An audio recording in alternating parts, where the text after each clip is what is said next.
You ask Tiger to solve. This deals with linear equations with one unknown. The final result is x equals -15. Let's solve it step by step.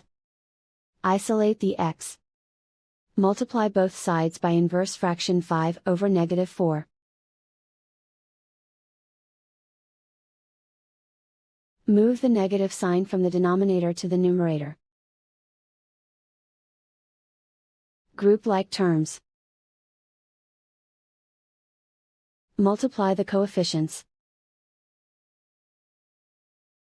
Simplify the arithmetic.